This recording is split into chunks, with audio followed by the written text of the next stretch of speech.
Pessoal, boa noite ou boa tarde, para quem depende da hora que vocês vão ver esse vídeo. Hoje a gente vai continuar falando aí sobre funções inorgânicas, né? Essa capa aqui não é diferente, não é estranha para vocês, né? A gente já falou aí sobre ácidos, bases, e hoje a gente vai falar sobre os sais, né? E amanhã a gente vai falar sobre os óxidos, ok? Nós vamos fazer o seguinte agora, a gente vai terminar a parte de funções inorgânicas e aí lá no final a gente volta em orgânica, tá bom? Para não ficar tão desorganizado como está, né? Cada dia a gente vê uma coisa.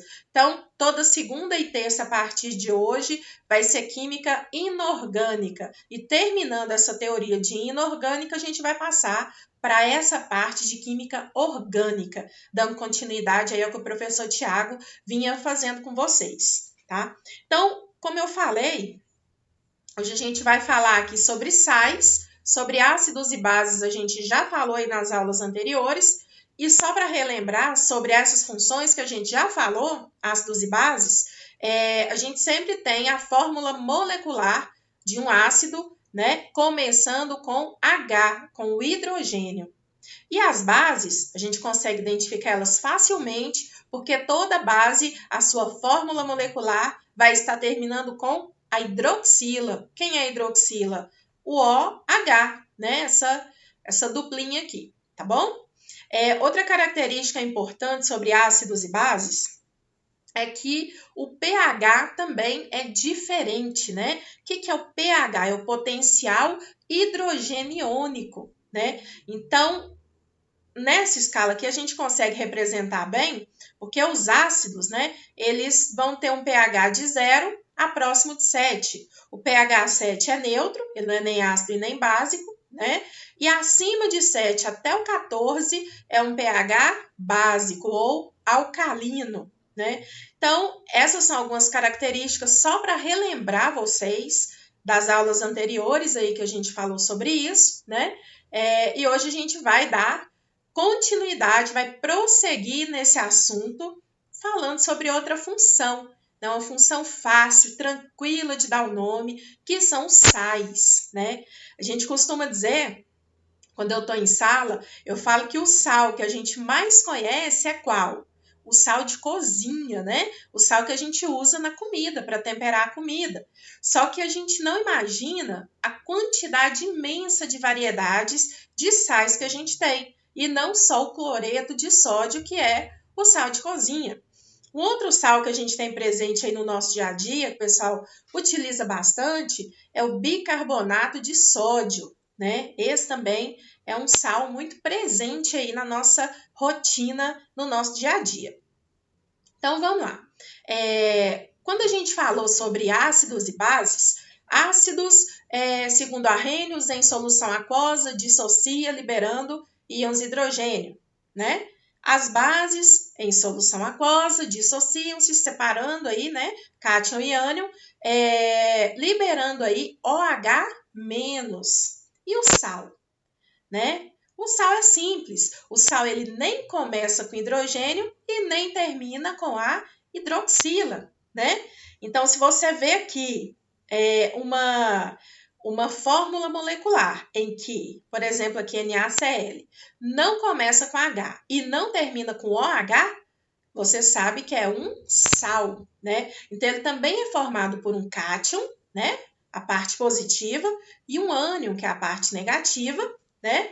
Só que não como a gente estava falando aí nas aulas anteriores sobre ácidos e bases. Esse aqui é um pouco diferente. Uma coisa muito importante também que eu tenho a falar para vocês sobre os sais é que eles são originados, né? A origem deles vem sempre de uma reação entre um ácido e uma base. Então, quando eu reajo aqui, né, ácido mais base, eu vou ter a formação de um sal mais água. Essa reação, pessoal, é chamada de reação de salificação ou neutralização total, né? Fácil, por quê? Porque eu neutralizo o ácido com a base com o ácido, formando aqui a função sal e água, tá?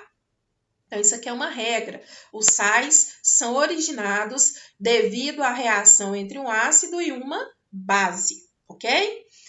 Aqui eu coloquei um exemplo bem tranquilo para vocês entenderem, né? Usando reagentes. Então, eu tenho aqui ácido clorídrico mais hidróxido de sódio, que é uma base. E vou formar o quê? Cloreto de sódio, que é o nosso amigão sal de cozinha, né? E água, tá? Então, eu juntei aqui, ó, o cátion do ácido com o ânion da base, né? Os dois vermelhos, ó, vermelho, vermelho, a porção positiva do ácido e a porção negativa da base, e formei a água. E vim aqui, ó, né? Sempre o que aparece primeiro é o positivo, né? O cátion. Peguei aqui o cátion da base, coloquei aqui, e o ânion do ácido e coloquei aqui, formando o cloreto de sódio, tá? Que é o sal de cozinha. Então, isso aqui é para mostrar para vocês como que eu identifico a molécula de um sal e como que ela é formada. Então, continuando aqui nosso material, os sais, eles são classificados aí fundamentalmente, né, basicamente, em 5 tipos, tá? Então, os sais, eles têm algumas classificações que a gente vai ver a partir de agora, tá? Então, a gente tem aqui sal ácido, né? É um sal que apresenta, devido aí à sua reação, que não foi uma reação de neutralização total, ele vai apresentar um hidrogênio em meio à sua fórmula molecular, em meio à sua estrutura, tá? Então, aqui a gente tem o mono, né? Mono porque é um só, mono, hidrogeno sulfato de sódio, ou a gente pode chamar assim também, ó, sulfato ácido de sódio, ok? Então, a gente tem aqui, num sal ácido, a gente sempre vai ter 2 cátions, que é o sódio é cátion, né? O hidrogênio é cátion, e o sulfato, o íon sulfato, que é um ânion, que é negativo, tá? Então, um sal ácido, eu sempre vou ter 2 cátions e um ânion, 2 positivos e um negativo, tá? Continuando aqui agora, o sal básico. O sal básico é o contrário. Eu vou ter um OH aqui em meio à estrutura do meu sal, e eu vou ter 2 ânions e um cátion, tá? Então, apenas um cátion e 2 ânions, 2 negativos e apenas um positivo. Se eu tiver isso aqui, né, de cara eu já sei que eu tenho um sal básico, né? Toda base termina com OH e o sal básico também, ele vai ter a presença do OH aqui no meio dele. Continuando, sal neutro, esse aqui é o mais simples, eu vou ter apenas um cátion e um ânion, né? Não vou ter a presença de H no meio, nem OH, é apenas o cátion e o ânion diferentes de hidrogênio e da hidroxila, né? Do OH-. Então, aqui eu tenho sulfato de bário, cloreto de sódio, tá? Continuando aqui agora, o sal misto. O sal misto, eu posso ter 2 cátions e um ânion na minha molécula, ou 2 ânions e um cátion, tá? Pode ser 2 positivos e um negativo, ou 2 negativos e um positivo.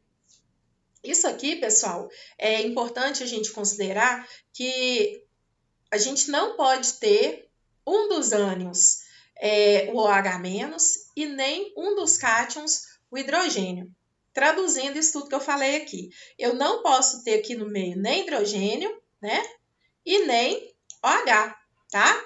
Tem que ser aqui um cátion diferente de hidrogênio ou um ânion diferente da hidroxila.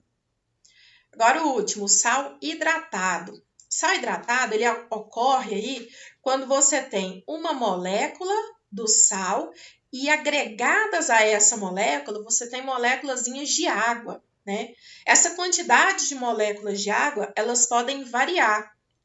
Então, aqui nesse caso, eu tenho o sulfato de cobre com 5 moléculas de água. A estrutura cristalina dele é assim, ele foi fabricado assim, foi obtido assim, tá?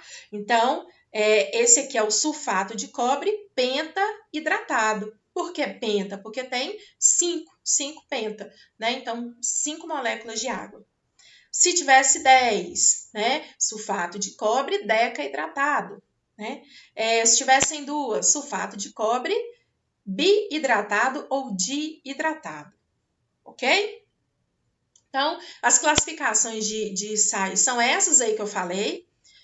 Agora a gente vai falar sobre os nomes, como dar os nomes para esses sais, né? Então, esse aqui talvez seja um dos mais simples para dar os nomes. Você vai falar primeiro o nome do ânion e depois o nome do cátion. Você vai ler de trás para frente, né? Porque a gente sabe que na molécula o cátion ele está sempre na frente, né? Aqui, ó, por exemplo, o cátion ele está sempre na frente e o ânion sempre depois, né? Atrás do cátion. Então, para ler, a gente vai ler aqui, ó, sulfato de cálcio, entendeu? Então, é o sulfato e um sulfato de cálcio. Cálcio é o cátion. Tranquilo? Coloquei aqui para vocês mais alguns para a gente fazer juntos, né? Para poder esclarecer bem isso aí. Então, para eu ter um sal, eu sempre vou ter aqui, basicamente, né, a união de um cátion e de um ânion. Quando eu junto os dois, né, igual LiNO3, eu leio de trás para frente, que fica nitrato de lítio. Aqui é a mesma coisa. Nitrato de sódio, nitrato de cálcio, sulfato de potássio, sulfato de cálcio, sulfato de alumínio, fosfato de sódio, né? Fosfato de cálcio e por último aqui o fosfato de alumínio, ok? Então, entenderam bem essa questão de dar o nome para os sais, né? Então, sempre de trás para frente, lembrando que na molécula, cátion primeiro, ânion depois. E isso vale para ácidos, bases, sais e inclusive os óxidos que a gente vai falar sobre eles amanhã. Tranquilo? Então, a aplicação dos sais na nossa vida, né? Eu falei sobre alguns aqui no início, vou falar sobre outros aqui. O nitrato de potássio ele é muito usado aí em alimentos embutidos, linguiças, né?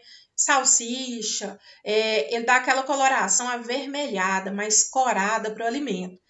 Lembrando aí também que, infelizmente, se consumido em excesso, ele é cancerígeno. Agora, o hipoclorito de sódio, ele é usado no branqueamento de produtos têxteis, né? É a famosa água sanitária, tá? É o princípio ativo da água sanitária. Continuando aqui, fluoreto de sódio, ele está presente em enxaguantes bucais, cremes dentais, né? Para prevenir cáries, prevenir a perda de minerais aí dos seus dentes e por aí vai. Aqui a gente tem um, pessoal, que ele está nomeado errado aqui, ó. Esse aqui é o carbonato de sódio. O Na é sódio e não cálcio. Ele é muito utilizado, o carbonato de sódio, em detergentes, tá? Ele confere viscosidade, ele deixa o detergente mais grosso, mais denso, tá? E aqui, por último, o sulfato de cálcio, né, que é usado aí no nosso amigo giz escolar, em algumas tintas também, tá? E é isso aí, pessoal. A gente falou, então, sobre os sais. Eu preparei uma atividadezinha para vocês responderem na plataforma, né?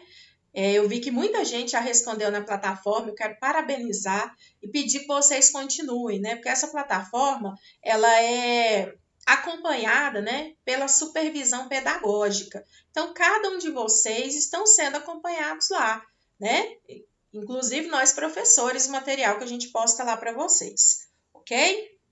Então, vou explicar agora a atividade que eu preparei para vocês.